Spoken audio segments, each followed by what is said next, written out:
अस्सलाम वालेकुम SPSC aspirants, मैं हूं मुक़द्दस अब्बासी और आज हम स्टार्ट करने वाले हैं chapter 7 that is man and his environment.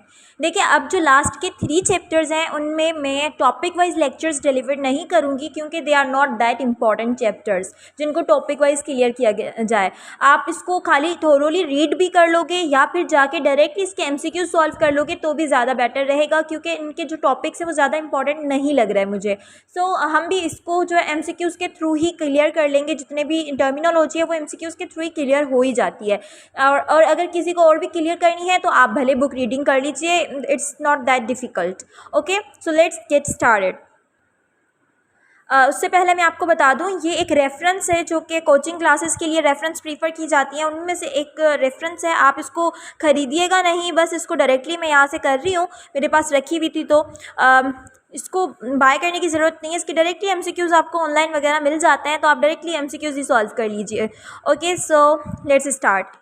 MCQs number 1 is the life sustaining envelope of earth. देखिए, अर्थ के एनवेलप की बात हो रही है। अब ऑप्शंस को देखें कि अर्थ के एनवेलप की तरफ या एक ऐसा अर्थ का एनवेलप जहाँ पर लाइफ रहती हो उसकी बात हो रही है। तो हमने बायोस्फीयर की डेफिनेशन में पढ़ा था ना कि region of the earth where life sustain, तो उसको हम बायोस्फीयर कहते हैं। लेकिन फिर भी हम बाकी ऑप्शंस को भी थोड़ा देख लेते हैं ताकि थोड़ा इस चैप्टर पे भी टचअप हो जाए।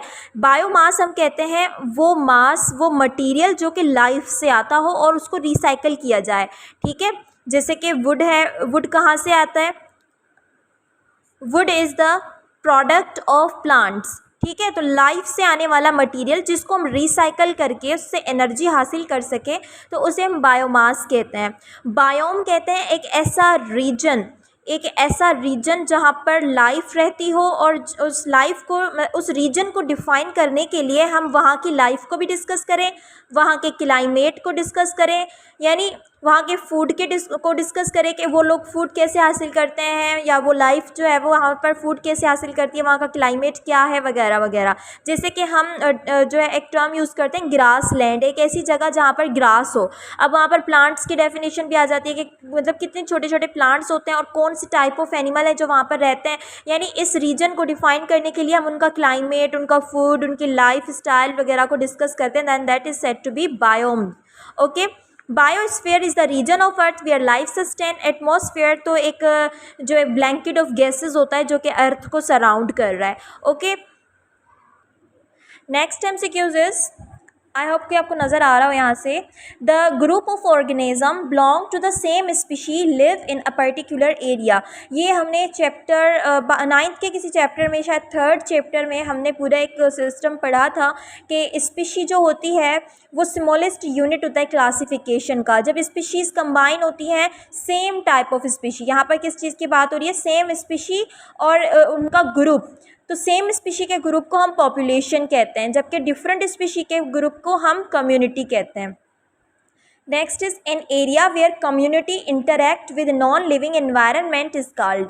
यानी एक ऐसा एरिया जहाँ पर कम्युनिटी इंटरैक्ट कर रही है नॉन लिविंग मटेरियल से। तो नॉन लिविंग मटेरियल से इंटरैक्ट करने वाले सिस्टम को, एरिया को हम इकोसिस्टम कहते हैं। अगर यहाँ पर होता कि study of the interaction between community and non living तो उस स्टडी को हम इकोलॉजी कहते हैं। इन छोटी छोटी चीज़ों के डिफरेंसेस को भी आप देख लिया करें कि डेफिनेशन में पूछ क्या रहा है।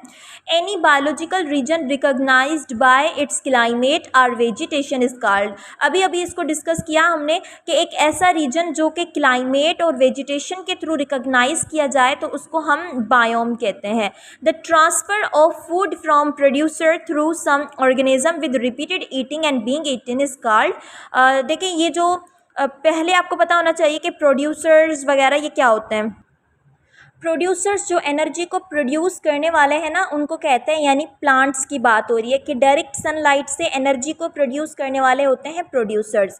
और फिर प्लांट्स को जो एनिमल्स खाते हैं या जो भी एनिमल्स या जो भी लाइफ प्लांट के ज़रिए एनर्जी को डायरेक्टली हासिल कर रही है उसे हम कहते हैं कंज्यूमर्स। ठीक है, फिर कंज्यूमर्स भी जो डायरेक्टली प्लांट को खा रहे हैं वो प्राइमरी कंज्यूमर कहलाते हैं। उसके बाद प्राइमरी कंज्यूमर को, जैसे कि कोई एग्जांपल ले लेते हैं, जैसे कि गोट है।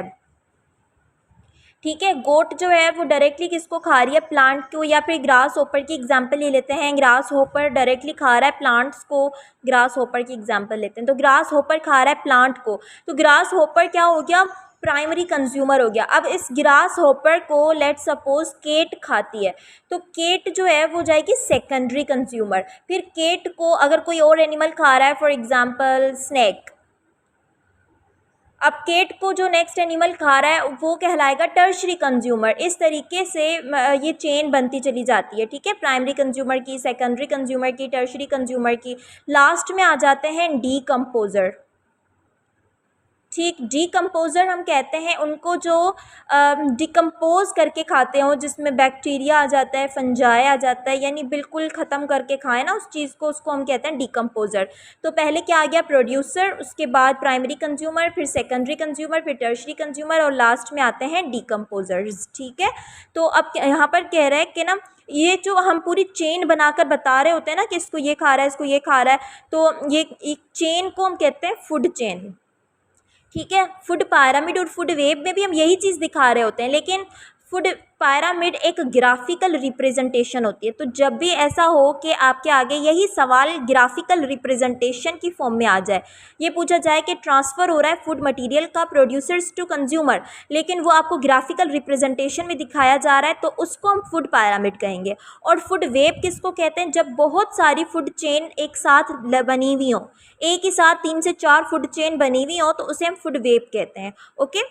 Next MCQs is the elements in ecosystem recycle through organism with environment are called.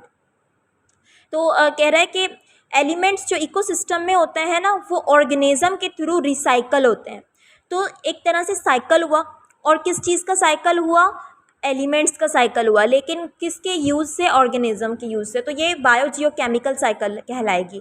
Bio means life, geo means earth, chemical यानी वो एलिमेंट्स जिनकी बात हो रही है, तो अर्थ के अंदर केमिकल्स या अर्थ के अंदर जो केमिकल्स हैं, या फिर जो इन्वायरमेंट के केमिकल्स हैं या एलिमेंट्स हैं, उनका रिसाइकल हो रहा है through the life, then it would be called as bio Jio chemical cycle, जिसमें कार्बन साइकिल आती है, जिसमें नाइट्रोजन साइकिल आती है।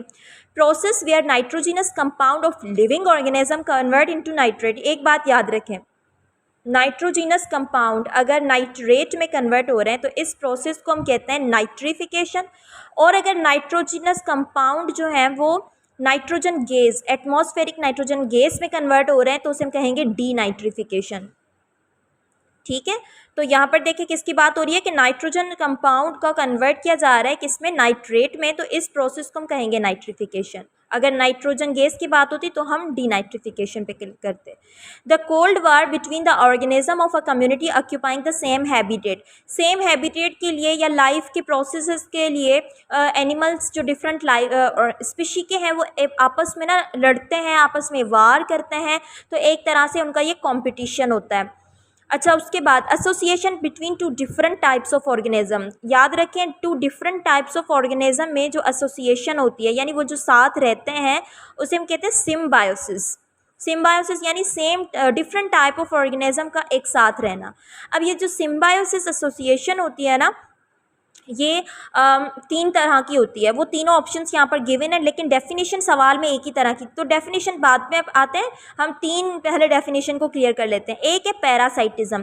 पैरासाइटिज्म में क्या होता है कि 2 लिविंग ऑर्गेनिज्म जो एक साथ रह रहे हैं, उनमें से वन को ना बेनिफिट मिलता है, एक को फ़ायदा पहुँचता है, और जो सेकेंड वन होता है ना, अदर वन को ना हार्म होता है, नुकसान होता है। तो इस तरीके की एसोसिएशन को हम पैरासाइटिज्म कहते हैं। लेट सपोज के जैसे वायरस होता है ना, वायरस अगर लिविंग ऑर्गेनिज्म के सेल में रह रहा है, तो वो उससे फ़ायदा हासिल कर रहा है, जबकि लिविंग ऑर्गेनिज्म को उससे नुकसान हो रहा है, तो this is said to be parasitism.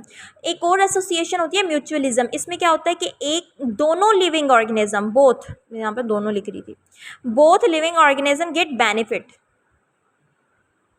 दोनों लिविंग ऑर्गेनिज्म को बेनिफिट मिले। जैसे कि लेट सपोज लिचन्स का आपने सुना होगा, लिचन्स का आपने नहीं सुना होगा, जो जिन्होंने फर्स्ट ईयर इंटर कर रखी है उनको पता होगा कि लिचन्स एक तरह की सिम्बायोटिक एसोसिएशन होती है, जिसमें अलजी जो है वो फंजाई के ऊपर रहती है, तो दोनों को एक दूसरे से फ़ायदा होता है। एक जो है वो फूड प्रोवाइड कर रही है, तो दूसरी उसको प्रोटेक्शन दे रही है।